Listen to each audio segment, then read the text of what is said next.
You know what he said?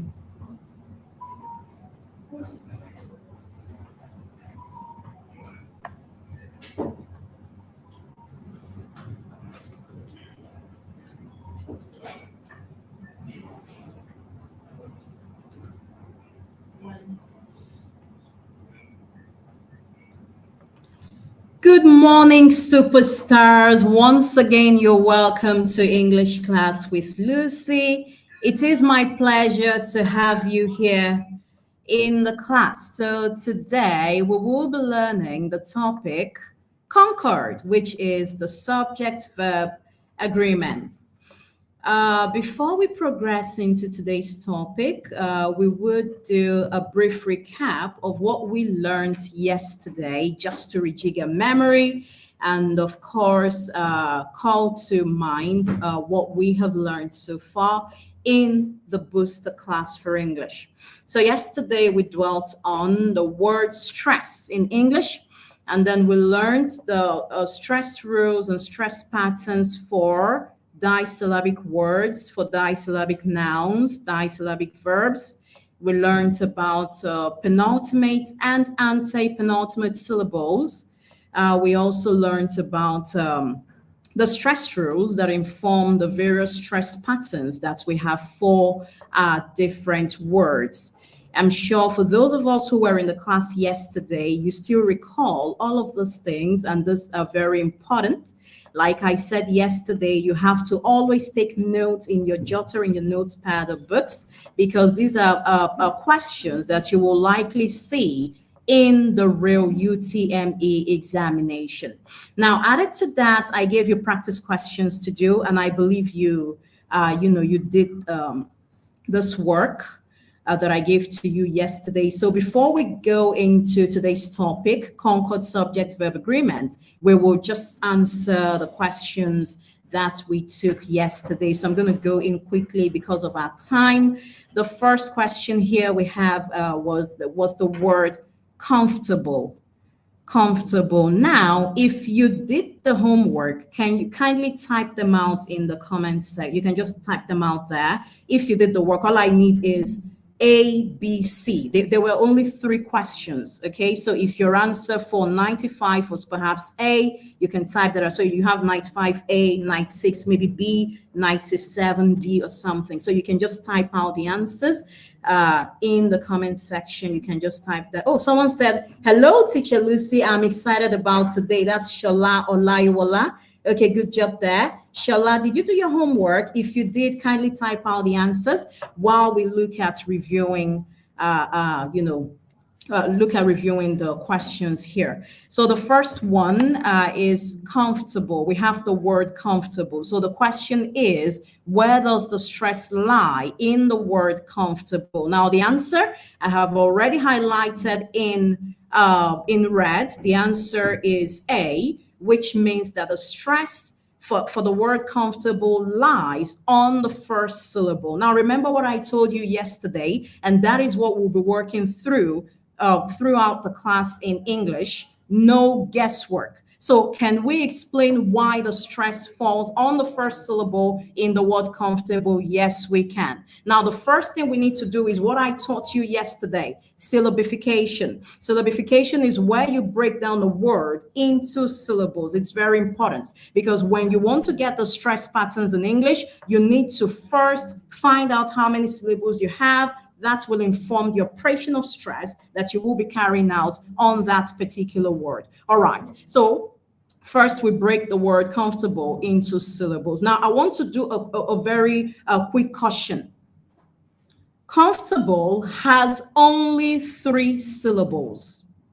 Comfortable has only 3 syllables. You have to be careful. Most times as Nigerians, we pronounce this word as comfortable. That is wrong. When you say comfortable, you've started failing it. You've started missing it. And I don't want you to fail it. Because when you're saying comfortable, you're already making it into 4 syllables. You will miss the stress. In English, comfortable is just 3 syllables because there is a natural reduction of the syllable that we have starting from the first syllable. So we pronounce it as comfortable, not as comfortable. Now, when you pronounce the word comfortable, using as 3 syllables, you find out that what you have here, what you have in the second syllable here, right here, okay. So here we have, I'm going to transcribe now. Please pay attention. I have comfortable.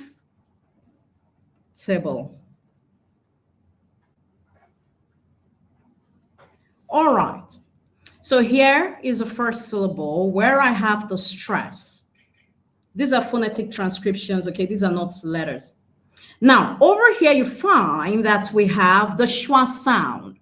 And if you listen attentively to what I taught you yesterday, I'd already given you that tip. I told you wherever you have the schwa sound in English, you don't stress that syllable. So automatically, what it means is that footable will not be stressed. So the stress will fall on the first syllable, comf. So what is the explanation for stress on the first syllable in the word comfortable? Number 1, syllabification. Do not syllabify comfortable as 4 syllables the way we do here in Nigeria.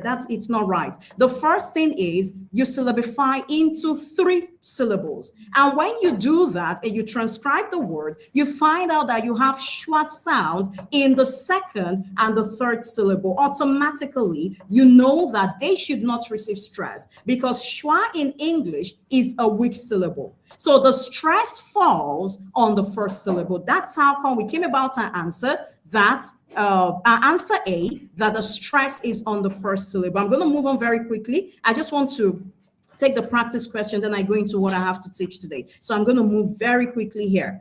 The next word here is incapacitate. Incapacitate. Now, this is a very simple one in English. Yesterday, I taught you that for stress patterns, you can know where stress will fall in a word when you look at the suffix ending. So we have suffix ending related stress rules.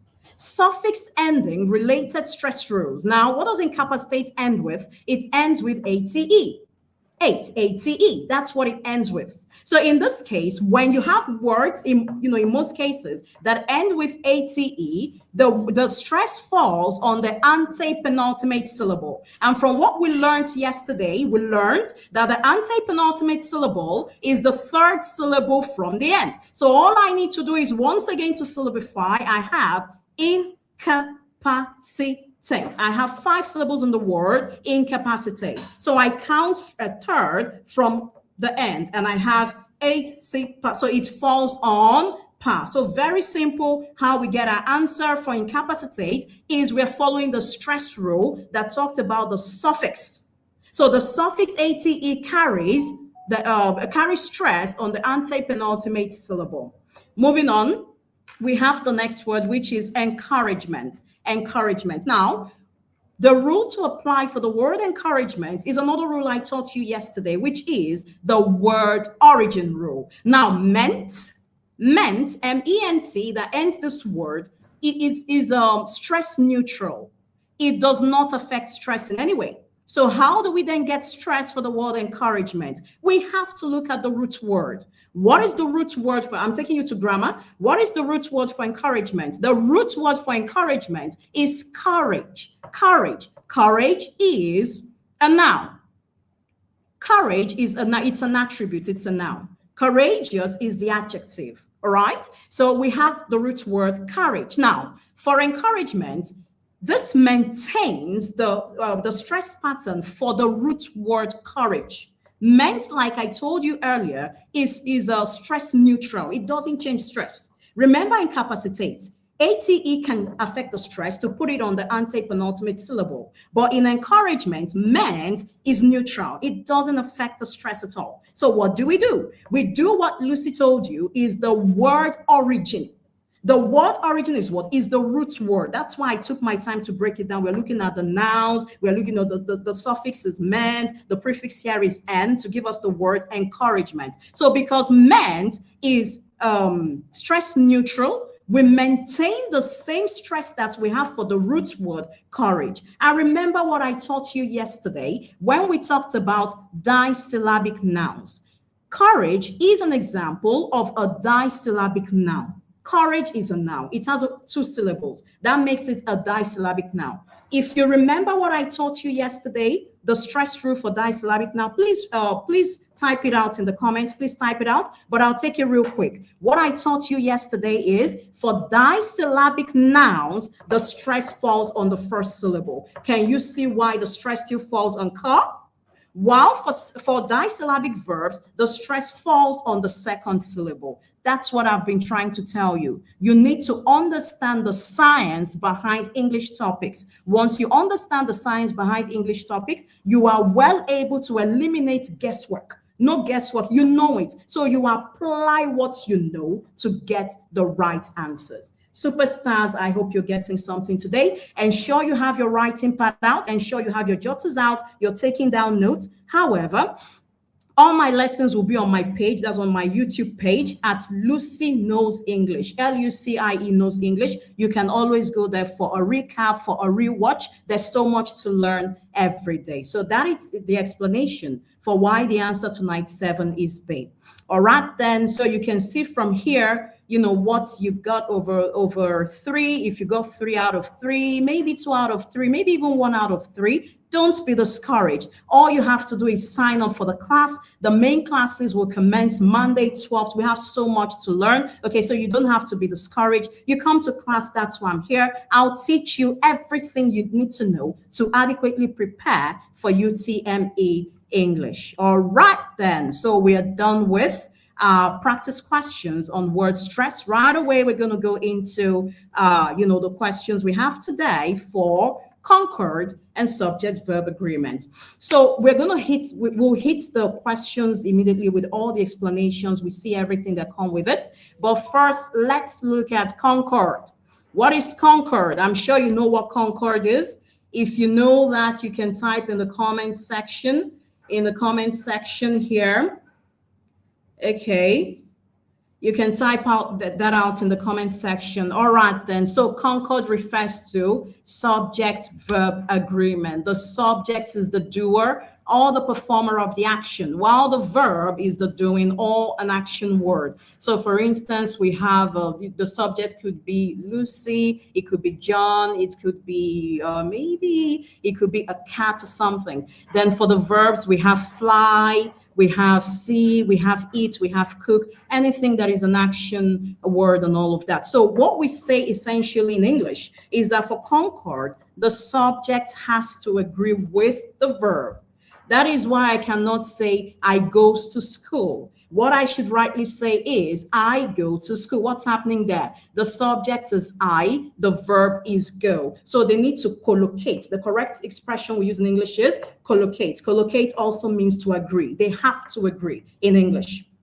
You also cannot say, let's see, they eat their food. That is wrong in English. Okay, what you rightly say is they eat their food. Why? Because they is is a plural subject. It's there is the plural verb. So we're going to look at how all of this works out in a jiffy.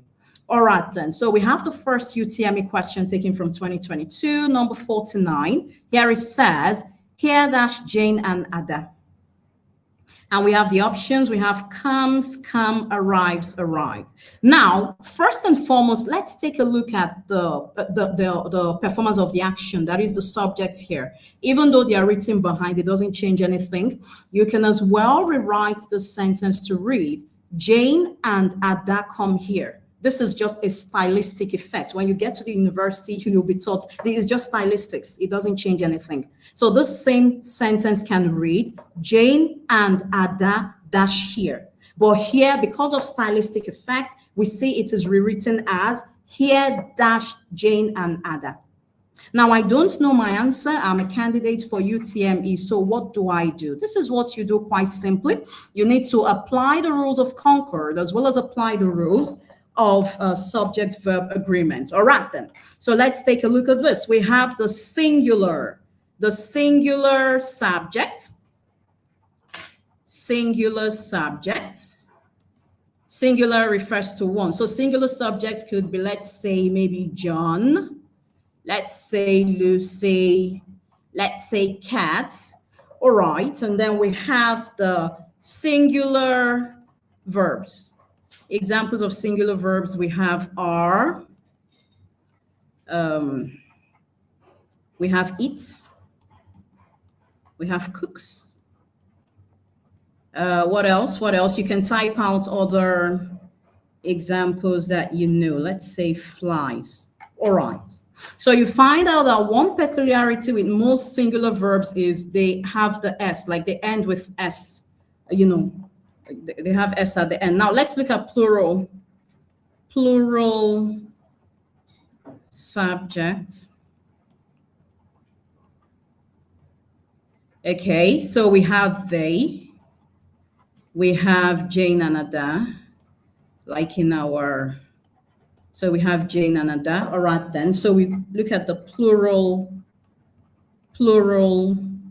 verbs. Here we have it. I'll just give you the plural verbs for the singular verbs I give up there. We have cook, and then we have fly. They will fly to London tomorrow. All right, then. Now we go back to the question once again. How many subjects do we have here? We have Jane and Ada. I can replace Jane and Ada with the pronoun they. So essentially, if we apply the concept of singular subjects to singular verbs and plural subjects to plural verbs, and we have understood that Jane and Ada are plural subjects, what then would be the correct verb? We need to look for a plural verb in this options that answer our question. So already we are going to eliminate arrive. We cannot say here arrive, no. So these ones are out, so we just eliminate it. See, when you're writing UTME questions, I need to talk about this. You need to have speed and accuracy. So you can use elimination method. Instead of dilly-dallying, you can use the elimination method to remove the ones that are possibly not the answers. So we are left with comes and comes. So some of us do not know the plural verb. We're going to learn that today. So we understand that Jane and Ada are plural subjects. The next thing we need to apply in this question is to just find the plural verb. Now, what is the plural verb? Let's go back to what I wrote, my explanation down there. You can see here that in most cases, the plural verb, I think I need to highlight this, the plural verb does not have S in most cases. So what would be the answer? The answer here is B, come. Here come Jane and Ada. Here come Jane and Ada. This is the answer. Now let's rephrase this. Let's rephrase it. Jane and Ada come here. I want to take it a step further. I could just say Jane and Ada come here every day. Now let's put it in a way that we can see it clearly. I want to use a pronoun, a plural pronoun. So I say they come here every day. That is correct in English. You don't say they comes here every day. Have you seen how we arrive at our answers? You don't say they comes here every day. No, but you can say Jane comes here or Jane comes here every day. No. So all we simply have to apply for this particular question is our singular subject and verb, as well as our plural subject and verb. That's how come we arrive at the answer here. So to better equip yourself to answer this type of question, you need to be well intimated with the singular subject. The singular subjects are just one subject, and the singular verbs. That is, the verbs that collocate with the singular subject. Most times they have S at the end of them. And then you need to familiarize yourself too with the plural subject. You have they, you have we, you have our, you have Jane and Ada, you have Jane, Bimpe, and Ada. There might even be 5 and all of that, as well as the plural verbs that actually collocates with them. All right, then. Now we have another Concord type question from UTME 2022, number 50. Here we have, everyone among the contractors dash given a fair treatment yesterday. And we are to find the correct verb that actually collocates with the subject in the sentence. We have options, has been, were, is, and was. Now, the first thing to do here is to determine the subject. What is the subject? The subject in this particular question is everyone. And take note that everyone here is not separated. It is written as one. I'd like to let you know, just in case you do not know, that everyone is an indefinite pronoun. Indefinite pronouns refer to non-specific persons or objects. So indefinite pronoun, it sees the people, but it regards them as a single unit. It is quite different from everyone. I do believe you can see my screen. Everyone as two words. When you have everyone as two words, the every here in English is seen as a determiner. As a determiner. This is quite different. Then over here you have the pronoun. So this is quite different. So, but where you have everyone as one word, it is seen as an indefinite pronoun that I just explained refers to non-specific entities. Now, in English, everyone is regarded as a singular subject. So since it's singular, it automatically has to take a singular subject. Remember, Concord refers to subject-verb agreement. So you look at the subject that you have, and then you look for the right verb that can agree or collocate with the subject. That is the essence of the topic, Concord or subject-verb agreement. That is the essence of that. So the first thing we have to do here is to identify the subject. And here we have identified that everyone here is the indefinite pronoun. It is not the two-word everyone, where every is a determiner. So once I understand that everyone here is an indefinite pronoun, I then need to find out what is the rule regarding indefinite pronoun or the use of indefinite pronouns in English. And the rule states that even though it appears as if that everyone is talking about, a lot of persons, this particular everyone refers to many persons as a single entity. Therefore, the rule requires that everyone should take a singular verb. Are you writing? Note this down in your writing pad. Note this down in your notebooks. Everyone or other indefinite pronouns like nobody, like someone, like anybody, all of those ones take the singular verb. That is a tip you need to know in Concord. Okay, so we look at it. Now let's look for an answer. If I know the rule that tells me that everyone should take a singular singular verb, immediately I can eliminate these two. A and B are out. I can eliminate them because I'm working intelligently now, so I can eliminate them. So I am left with two singular verbs here. So is the answer is, or is the answer was? You don't need to be confused. The clue is in the question. Let's go back to the question so we can get the right answer. Remember what Lucy says, no guesswork. We understand the questions, we apply, and we get the right answers. Now let's go back to the question. So here it says, everyone among the contractors dash given a fair treatment yesterday. So the key word here is yesterday. Now, if I understand yesterday, it is a past tense. So my answer automatically should be was and not is, even though is a singular verb. Superstars, are you following?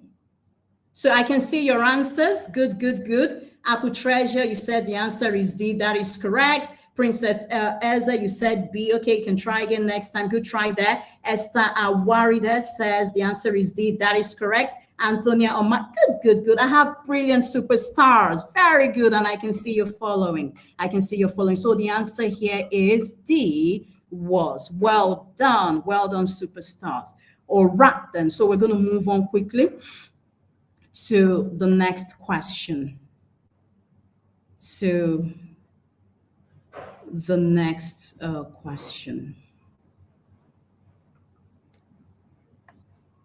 Now, in this particular question, this is question 3, says choose the correct option below. Now, before we come to this question, there is something we are going to look at quickly in Concord, and I want you to understand this. I just taught you. I said that the singular subject should go with the singular verb, singular subject plus singular verb, okay? And then the plural subject should also go with the plural verb. We just learned that, okay? And that's, a rule, a Concord rule, fine. Now, why do we say this? Why do we use this expression or this prayer? God bless you. In the churches, the pastors say it, God bless you. Even you say it, if someone does something, say, oh, God bless you, God bless. Why don't we then say, God blesses you? Because here, God is singular. God is one, okay? We give him, all the honor and everything. But here, grammatically now, God is one. So we were supposed to use a singular verb, blesses. I want you to think. We are supposed to use a singular verb, blesses, but we still say, God bless you. And we also, we say it, we use this many times in Nigeria because we are religious people. So is this correct? Is this correct in English? Let me see if anyone is saying anything. Why is God bless you correct in English? I'm going to let you see why. Okay. Now, what the full sentence is actually, may God bless you. That's what it is. And it would be wrong to apply the rule here. The reason it would be wrong to apply the rule of singular subject to singular verb and then use or say God blesses you is because in English there is something called the subjunctive mood. I'm going to write it out. We have the subjunctive mood. So this subjunctive mood excuses us when we say God bless you. Ordinarily, if we were to apply this rule of Concord that says singular subject to singular verb, we are supposed to have God, which is a singular subject, to a singular verb, blesses. So I should be telling my friend or someone, God blesses you. No, that is not right English. So God bless you is an example of an exception to the rule. Why that is because it is operating in the subjunctive mood. Now, what is the subjunctive mood? That is the indicative mood that we use for prayers and wishes.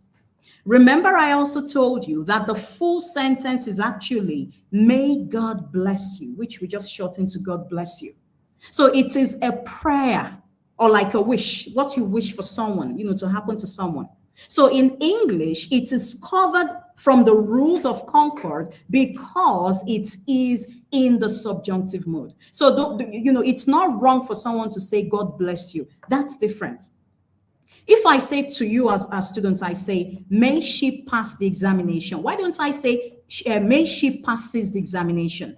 Since she is a singular and I'm told to use the singular verb. No, I cannot say that. Why? Because it is found in the subjunctive mood. These are things you need to know in the grammar of English. All right. So there are also times when you can use the subjunctive mood and, that would also be the rules of Concord might not necessarily apply at that time. All right, then. I see you responding. All right, then. Good. Now, let's move on quickly because of our time. Question 3. We have a question here that says, isn't it high time you dashed the shop? Isn't it high time you dashed the shop? Options are leaving, do leave, leave, and left. Isn't it high time you dashed the shop? Now, when you see this expression, high time in English, it indicates an action that should have been done as at the time, the question was asked, or maybe the statement was made.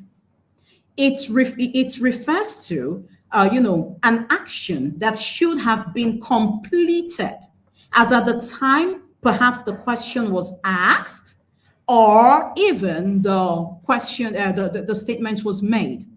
So wherever you see high time, the rule states that you do not use the present tense. You do not use the present continuous. What you have to use in this particular context is the past tense of the verb. So the right answer here is left. Now, when you read the sentence with, completely, it should read, isn't it high time you left the shop? Anytime you see high time in English, please note that you have to ensure to use the past tense. Very important. Now, before I proceed, please take note. We have learned the Concord rule for indefinite pronouns. Remember, where we used everyone. We have also learned the subject-verb agreement, where we have singular subjects should use singular verbs, all right? Plural subjects should use plural. You do not mix it up. We do a lot of mix-up in Nigeria, actually. We do that, okay? And those things affect students when they write their examinations. So it's very important for you to identify the singular subject, like I said, one, singular. And then the plural from two or more, Those are for the plural. Then I also gave you a very quick and fast hint for the verbs. You find out in most cases, the singular verb has an S, or ends with an S rather, while the plural hardly ends with the S. So that was a very quick tip I gave you. Now we are learning, and we just learned another Concord rule for when you use high time.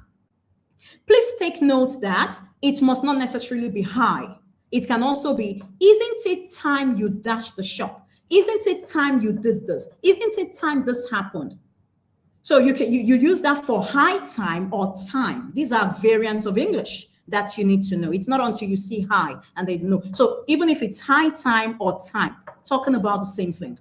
So in this particular instance, the Concord rule expects you to use the past tense of the verb. So that is how we arrived at our correct answer. And the answer here is D, left. So reading the sentence says, isn't it high time you left the shop? Please take notes of this.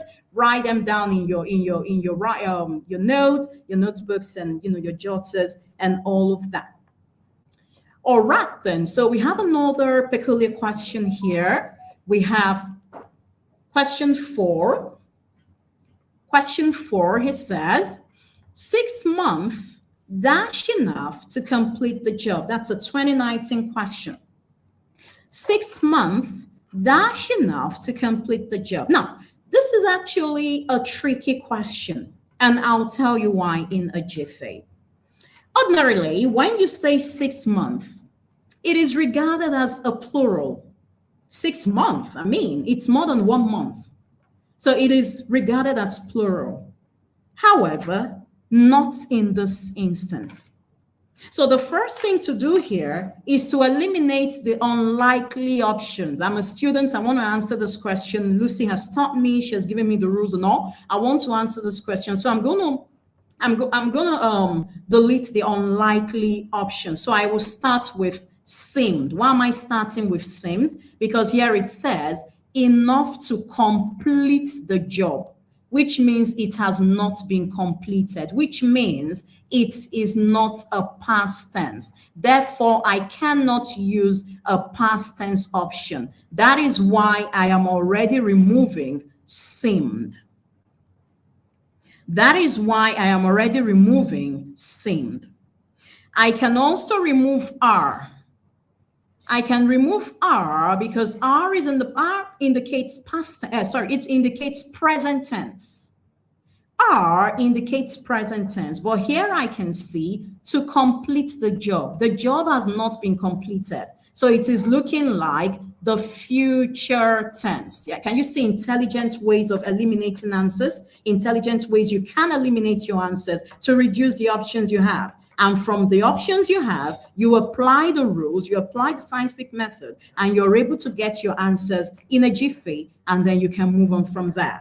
So here we're left with options A and B. We have seems and seem.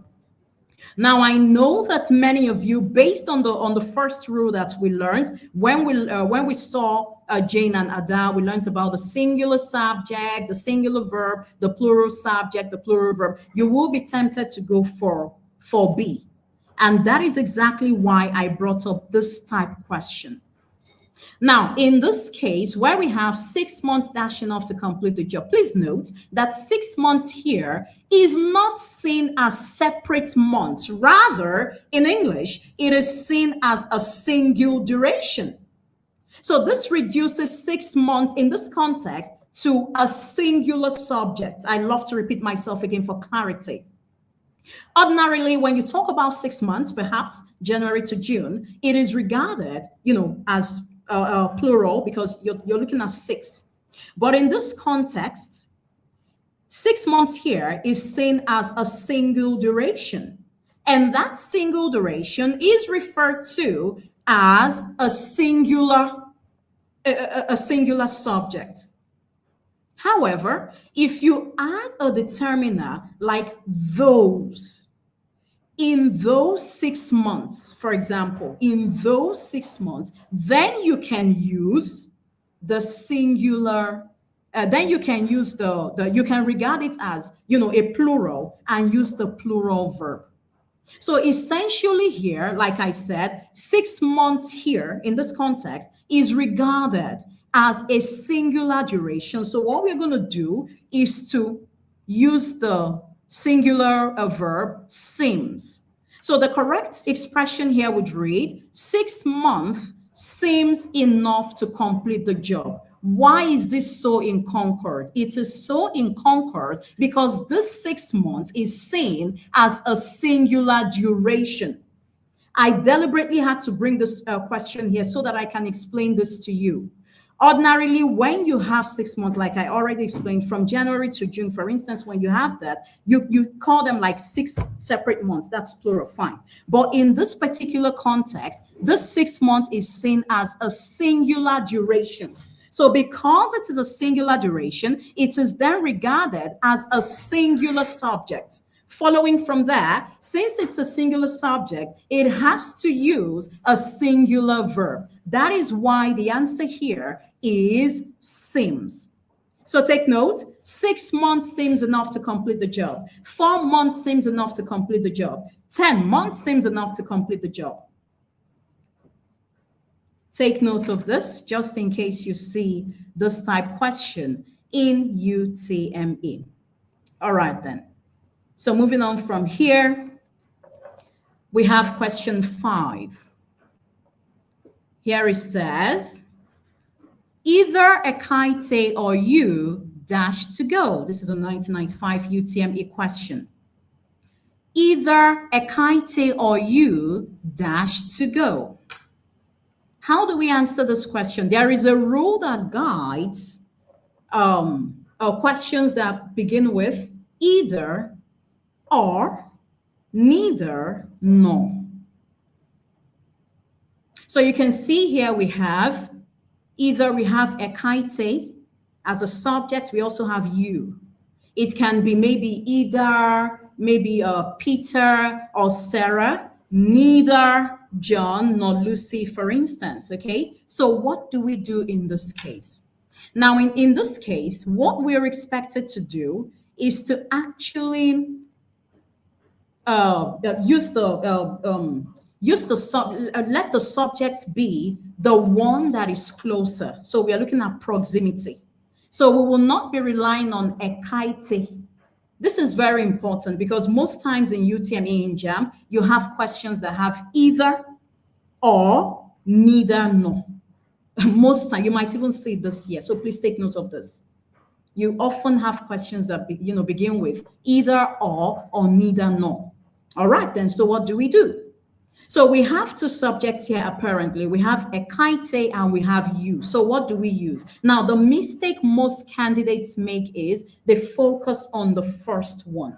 So it could have been something like either ekaite is to go. That would be wrong.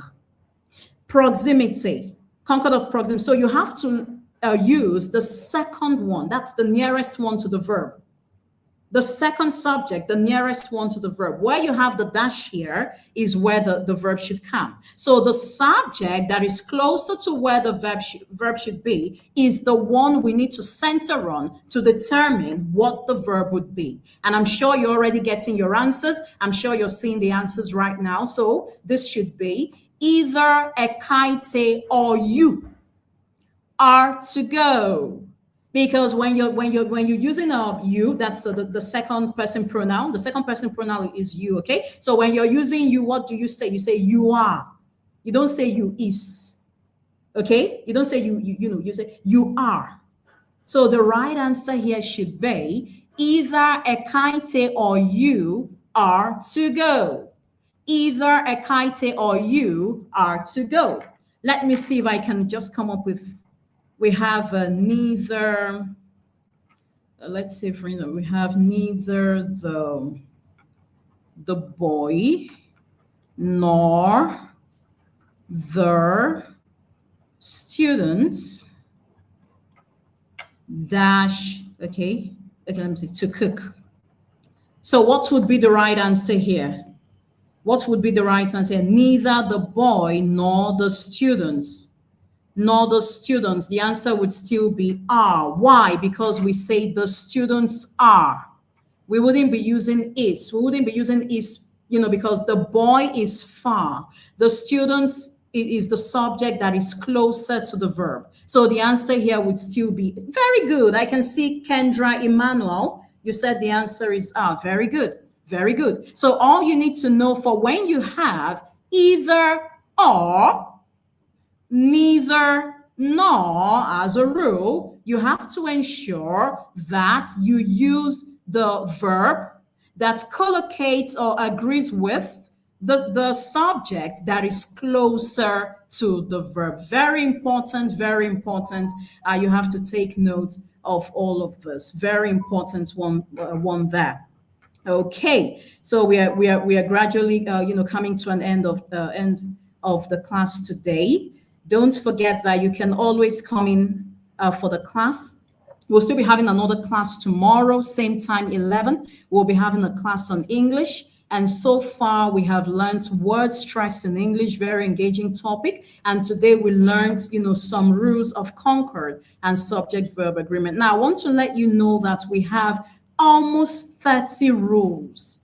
Almost 30 rules for, Concord in English. I have only touched 5 based on the questions, based on the time. So please, if you really want to know more about Concord and subject-verb agreement, because this class is just a taster. It's just for you to see, what we can do and all of that. If you really want to learn more, kindly go now, go sign up, go register for the main class, which will commence on Monday, 12th January 2026. We're going to start our classes back to back, all the classes. You have English, you have math, you have every single subject there. If you really want to know more, you want to be adequately prepared. So you can, join us for this program for rigorous study. We're going to take you through. And for English, I have so much for you for English. Remember, we have a literature text that you have to read for English. We have 10 questions on that literature text. I'm going to do a breakdown and analysis, an in-depth analysis of that literature text.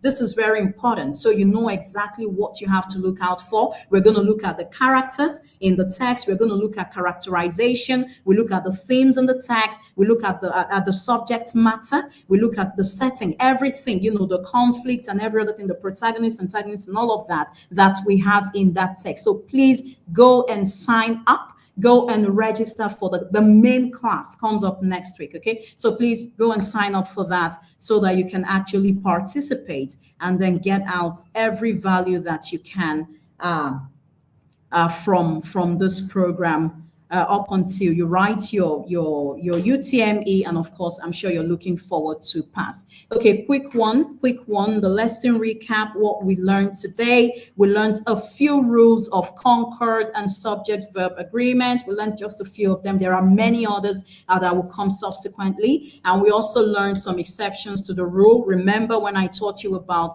God bless you? Why don't we say God blesses you? But I let you know that the reason we do not say that is because in English we have what is called the subjunctive mood, which is used to express prayers and wishes. So it would be wrong to say God blesses you because you're trying to use Concord rule that says a singular subject to singular verb. No. So in that case, the subjunctive mood covers it, and it is correct to use God with a plural verb bless to say God bless you. The full sentence being, may God bless you. We also learned how to score 100% in Concord questions in UTME. I have a few minutes to go, so I have to say this to you superstars. Now, for your information, the mark or the score that we are looking out for in English is the perfect score. And what I mean by the perfect score is 100. Yes, it's possible. So what we will work towards is to get 100 out of 100.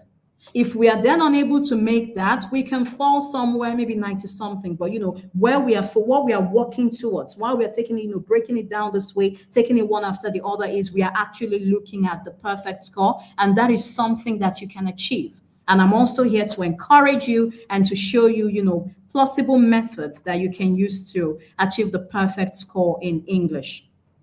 All right, so as usual, I will give you work to do so that you're also engaged at home. I shouldn't be the only one working, okay? I also want you to do some rigorous work at home to ensure that the knowledge sticks to your memories. All right, then, so I put up here for you 3 exercises, practice questions for you to do based on the topic that we have learned today. So when in your quiet time and all of that, please ensure to do the work. Ensure to do the work. I have 3 here, like I said, so you can apply the rules of Concord to this to actually get the right answers. All right, then. So don't forget to follow me on all of my social media handles at Lucy Knows English, right here on your screen at Lucy Knows English. You can follow me then on Twitter, also known as X. You can follow me, Lucy English _. Now, on YouTube, you will see the recording of, my classes, the live classes that I have. The one I had for yesterday has been put up. You need something, something you missed out on, word stress, kindly rush over there.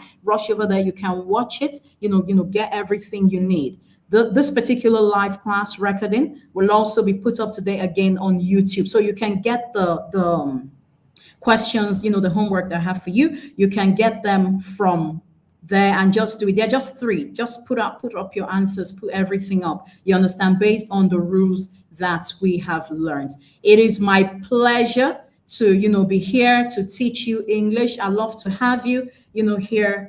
And I love your wonderful comments. You're very engaging. You're actually very engaging. I see a lot of answers, when I put things up, and that's very good. That's, what we want for our superstars. So like I said, I still look forward to teaching you English in the main classes we'll be having next week from 12th January. Kindly go register, kindly go sign up, so that you can have the best quality of teaching. All right, then, superstars, I have to call it a day today.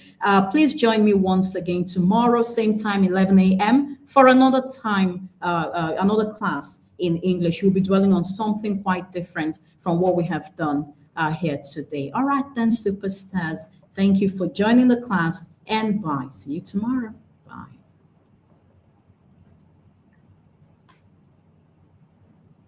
Am I off?